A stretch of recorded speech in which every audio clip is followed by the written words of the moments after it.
Quais são os principais dados que ligam, principalmente, por exemplo, violência e os votos a favor de Bolsonaro? Bom, primeiramente, bom dia, gente. Obrigado pela oportunidade de falar. Né? A partir da Amazônia, é importante, o intelectual amazônida também interferir no debate público no Brasil.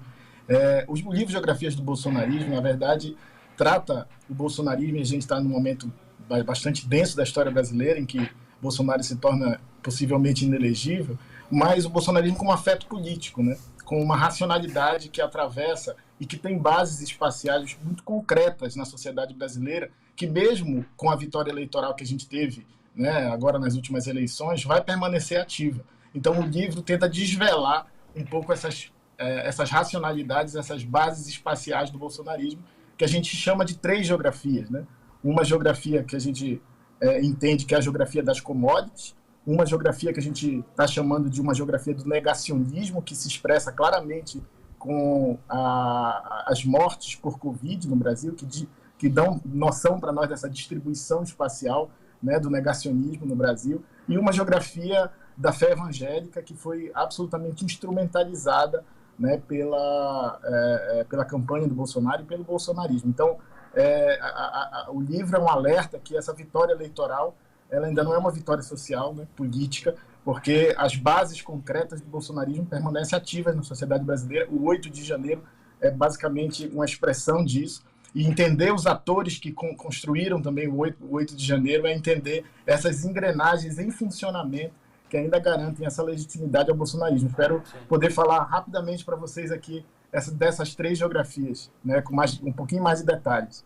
Bruno, tem uma divisão que a gente vê sempre, e é um prazer ter você aqui com a gente para ajudar a entender isso, né? A gente sempre vê a divisão dos votos, né? Quando a gente vê o Nordeste pintado de vermelho, a região Sul pintada de azul, e a gente acha que os estados, né, são todos muito homogêneos, né? E os mapas que você traz para a gente, esse mapa que está aqui é um mapa em especial que eu queria destacar sobre o número de votos na região da Amazônia Legal. E acho importante a gente destacar que as pautas bolsonaristas não são por acaso, né? O desmatamento, os grileiros, os garimpeiros. Esse mapa aí eu queria que você falasse um pouquinho para a gente sobre ele. Também mostra regiões onde o presidente Lula acabou vencendo no estado todo, mas regiões desses estados onde existe muito desmatamento são regiões onde Bolsonaro teve mais votos, né, Bruno? Então, essa ideia de que existe um capitalismo de guerra em expansão no Brasil, que é vocalizado pelo bolsonarismo, né? Então, essa escolha que a gente fez como sociedade, inclusive que atravessou governos de esquerda e governos de direita, a gente está em pleno Lula 3, né, lançando um plano safra gigante também para o agronegócio. Então, essas escolhas que permanecem ativas, inclusive hoje, né, são escolhas pelas commodities, né? Hoje, a gente é um país primário exportador, né, basicamente exporta ferro, soja, carne bovina, cobre, celulose, e esses negócios eles têm uma natureza muito clara, uma natureza muito expansiva, né, e essa natureza expansiva necessariamente passa pela transformação de bens comuns em mercadoria, transformação de terra indígena em garimpo, transformação de territórios quilombolas em áreas de plantio de soja, transformação de áreas de assentamento agrário em novas fazendas. Então, essas transformações não se dão sem violência, William, porque a violência é parte desses negócios. E não há violência sem Estado autoritário. Aqui na Amazônia, né, a expressão de capitalismo que a gente entende sempre foi um capitalismo de guerra, um capitalismo que vem junto com o Estado de exceção, com o Estado autoritário. Então, a escolha que nós fizemos como sociedade pelas commodities trouxe para nós uma dinâmica de autoritarismo. E o livro quer mostrar justamente isso. Não se escolhe só as commodities. As commodities não chegam só como um mercado. Elas chegam, né, como uma forma de comer, como uma forma de festejar. Eu estou numa região que tem 524 assentamentos agrários, que todas as festas eram festas de santo. Hoje a gente tem as festas, as vaquejadas.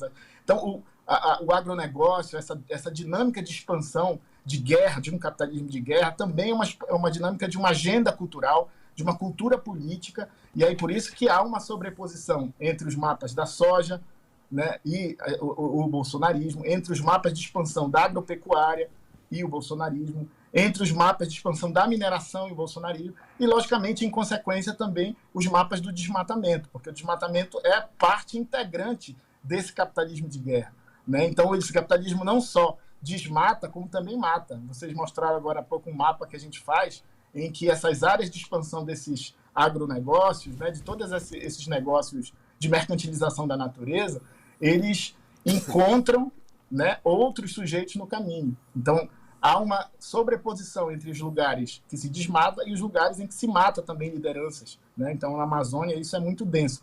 Então, o que a gente Exatamente, fez foi... é o que você falou, né? Onde se desmata, também se mata, né? E você tem um levantamento aí dessas regiões com maior desmatamento, são também as que têm maior número de assassinatos. E é importante a gente lembrar, quem está aqui com a gente, ainda mais no dia de hoje, em que Bolsonaro vai se tornar inelegível, que nesse levantamento que o Bruno fez, nessas áreas onde mais se mata e mais tem desmatamento, o Bolsonaro venceu nos 2 turnos. E a gente tem, inclusive, esse mapa aí para você mostrar para a gente também apontar, né?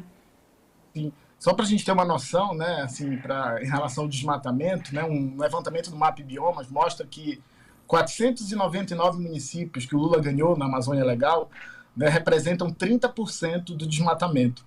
E os 265 que Bolsonaro ganhou representam 70% da área desmatada na Amazônia. Então, só para ter uma noção, e isso a gente acompanhou ao longo do processo, né, e esse mapa mostra claramente, né, essa sobreposição entre os lugares em que a extrema-direita é legítima do ponto de vista eleitoral e é também os lugares onde mais se desmata, né? Então, só para a gente ter uma clareza, que a gente não está falando só de negócios, né, de uma economia política, a gente está falando, né, de uma ecologia política, a gente está falando de uma subjetividade autoritária, né? Então, quando se expande esses negócios, também se expande uma subjetividade autoritária, com algumas formas espaciais muito concretas. Eu acompanhei também, por exemplo, a instalação dos clubes de tiro, né, onde se expandem esses negócios da soja, né, do gado, da agropecuária, da mineração, também se expande os clubes de tiro. Na Amazônia, há uma sobreposição entre os mapas do clube de tiro e o arco de desmatamento, por exemplo, que também é as áreas em que Bolsonaro venceu. Então, isso coloca muito claramente para nós que essa escolha como sociedade pelas commodities, né, para a gente se desenvolver por superávit primário vindo das commodities, não só transforma, por exemplo, a Amazônia em zona de sacrifício dessa escolha, porque esses negócios se expandem do centro-oeste nessa direção,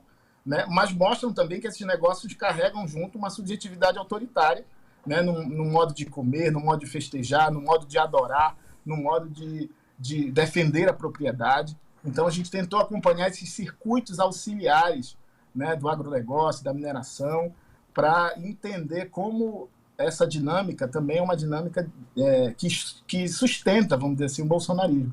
E aí o 8 de janeiro é muito claro isso, né, quando a gente percebe os atores que estruturaram ali a tentativa de golpe, também são esses atores ligados a esses negócios que a gente está falando aqui.